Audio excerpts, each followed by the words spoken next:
సిద్ధవటం మండలాన్ని రాయచోటిలో కలపడం పట్ల సిద్ధవటం జేఏసీ సభ్యులు సోమవారం మండల వ్యాప్తంగా వందలాది మంది ప్రజల సంతకాలు సేకరించి సిద్ధవటం తహసీల్దార్ ఆకుల తిరుమల బాబుకు వినతి పత్రం అందజేశారు. ఈ సందర్భంగా జేఏసీ సభ్యులు మాట్లాడుతూ సిద్ధవటం మండలాన్ని యథావిధిగా కడపలోకే ఉంచాలని లేదా అన్నమయ్య జిల్లా కేంద్రంగా రాజంపేటను ప్రకటించి సిద్ధవటం మండలాన్ని రాజంపేటలోకి కలపాలని తహసీల్దార్కు వినతి పత్రం అందజేశామని తెలిపారు. ఈరోజు ఆంధ్రప్రదేశ్ రాష్ట్ర ప్రభుత్వం ఇచ్చినటువంటి గెజిట్ నోటిఫికేషన్ ప్రకారం సిద్ధవటం మండలాన్ని కడప జిల్లా నుంచి అన్నమయ్య జిల్లాలో కలుపుతున్నారని గెజిట్ నోటిఫికేషన్ ఇచ్చారు. ఈ సందర్భంగా మేము ఈ నిర్ణయాన్ని వెనక్కు తీసుకోవాలని ప్రభుత్వానికి తెలియజేయాలని ఎంఆర్ఓ గారికి వినతి పత్రాన్ని అందజేశాము. 1807 సంవత్సరంలో సిద్ధవటం అనేది కడప జిల్లాకు జిల్లా కేంద్రంగా వలసిల్లినటువంటి ప్రాంతము. గత ప్రభుత్వం కూడా జిల్లాల విభజన సందర్భంగా సిద్ధవటం మండలాన్ని అన్నమయ్య జిల్లాలో కలిపినా కూడా సిద్ధవటంకున్న చరిత్రను కడప జిల్లా కేంద్రానికి ఉన్న సమీప ప్రాంత కారణాల రీత్యా గత ప్రభుత్వము నిర్ణయాన్ని వెనక్కి తీసుకొని మళ్ళీ కడప జిల్లాలోనే కొనసాగిస్తుంది. ఇప్పుడు మా సిద్ధవటం మండల ప్రజలందరి కోరిక కూడా యథావిధిగా సిద్ధవటం మండలాన్ని కడప జిల్లాలోనే కొనసాగించాలని కోరుతున్నాము. మా సిద్ధవటం మండలము అనాదిగా కడప కాన్స్టిట్యూన్సీలో ఒకప్పుడు కొనసాగుతూ ఉంటుంది. బ్రిటిష్ హయాంలో నుంచి కూడా కలెక్టరేట్ ఇక్కడ ఉంది. కానీ ప్రస్తుతం సిద్ధవటం మండలాన్ని అన్నమయ్య జిల్లాలో కలిపేదానికి ప్రయత్నాలు జరిగినట్టు తెలుస్తున్నది. కాబట్టి దయచేసి ఈ ప్రతిపాదనను విరమించుకొని మాకు దయచేసి న్యాయం చేయాల్సిన కోరడం అనేది మమ్మల్ని కడప కాన్స్టిట్యూన్సీలోనే కడప జిల్లా కేంద్రంలోనే కొనసాగుటకు చర్యలు తీసుకుని ప్రభుత్వం వారికి కార్యక్రమానికి వచ్చినటువంటి మీడియా మిత్రులకు మరియు మా సోదరులకు మా మిత్రులకు అందరికీ మన సిద్ధవటం ప్రజలందరికీ నా హృదయపూర్వక నమస్కారములు. ఈరోజు మేము ఇక్కడికి రావడం మొదటి విషయం చాలా బాధాకరమైన విషయం. ఎందుకంటే మన సిద్ధవటం మండలం బ్రిటిష్ కాలం నుండి 1807 టైంలో కూడా జిల్లా కేంద్రంగా ఉండింది.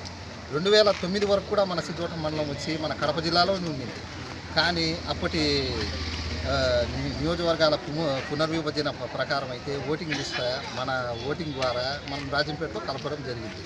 కానీ తర్వాత కూడా మనకు ప్రతిదానికి జిల్లా కేంద్రం వచ్చి ఇదే ఉంది, కడప జిల్లానే ఉంది. కానీ ఇప్పుడు ఇక్కడ జరిగిన కొన్ని పరిణామాల రీత్యా గత ప్రభుత్వంలో కూడా ఈ కొత్త జిల్లాలు ఏర్పడడం జరిగింది. ఏర్పడినప్పుడు కూడా అన్నమయ్యలో కలిపినా కూడా అందరి ప్రజల కాడ నుంచి వచ్చిన వినతులను వ్యతిరేకతలను వాళ్ళు చూసుకొని అప్పటి ముఖ్యమంత్రి గారు కూడా దీన్ని సత్వర చర్య తీసుకొని అప్పుడు నాయకుల చొరవతో మళ్ళీ దీన్ని మన మండలం వచ్చి మన కడప జిల్లాలోనే ఉంచేశారు. ఇది చరిత్ర రీత్యా మన మండలం ఎప్పుడు కూడా ఇక్కడే ఉంది. ఈరోజు ఈ మండలాన్ని తీసుకొని పోయి రాయచోట్ల కలపడం అంటే తల్లి నుండి బిడ్డను వేరు చేయడం. ఫస్ట్ అది విషయం. తల్లి నుండి బిడ్డను వేరు చేయడం ఎంత పాపమో ఇక్కడ ఉండే ఈ సిద్ధవటం మండలాన్ని తీసుకొని పోయి రాయచోట్ల కలపడం కూడా అంత మించిన పాపం. ఇక్కడ ఉండే ప్రజలకు ఎంత ఇబ్బంది కలిగిస్తున్నారో అది ఇప్పుడు ఉండే కూటమి నాయకులందరూ అర్థం చేసుకొని దీని మీద సత్వర న్యాయం తీసుకొని మా మీద మండలాల మీద కక్ష సాధింపు చర్య కాకుండా మా మండల వాసులకి మండల ప్రజలకి అందరికీ మీరు సానుకూలంగా స్పందించి అందరూ వచ్చారు. ఈరోజు వచ్చి మేము జేఏసీ కూడా ఏర్పాటు చేయడం జరిగింది. సిద్ధవటం జేఏసీ అందరూ ఉన్నారు దీంట్లో. రాజకీయవేత్తలు అయితేనేమి, మరియు పత్రికా మిత్రులు, విద్యావంతులు, మేధావులు అందరూ కలిసి ఏర్పాటు చేసి దాని ఆధ్వర్యంలో ఈరోజు మేము పోరాట దీక్షలు చేస్తున్నాము. ఈ దీక్షలు మేము మా మండలాన్ని మాకు ఇచ్చినంత వరకు మేము దీన్ని విరమించేదే ఉండదు. దీనికి ఎంతటి పోరాటాలైనా మేము చేయగలుగుతాము. శక్తి వంచన లేక దీని మీద ఏ చర్యలు జరిగినా కూడా దానికి మేమంతా గట్టిగా నిలబడి దీన్ని మా మండలాన్ని మేము సాధించుకునేదాకా వదిలేదు లేదు. ఎందుకంటే మా తల్లి నుండి ఒక బిడ్డని ఏర్ చేయడం ఎంత ఇదిగా ఉంటుందో మేము పుట్టిన గడ్డ నుంచి తీసుకొని పోయి మమ్మల్ని రాయచోట్ల కలపడం ఎక్కడ న్యాయం అండి?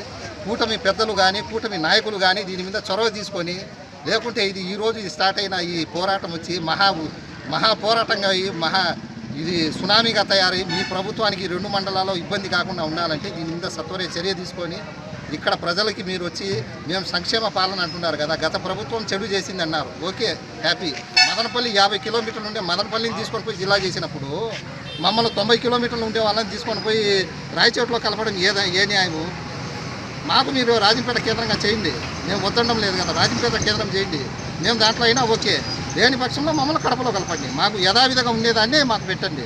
మేము కొత్తగా వచ్చి మాకు వచ్చి ఏదో మీరు తయారు చేసి మీతో కాని దాన్ని తీసుకొని వచ్చి మేము ఇవ్వడం అడగడం లేదు కదా. ఎటువంటి ఉండే వాటిని అలాగే చేయాలి.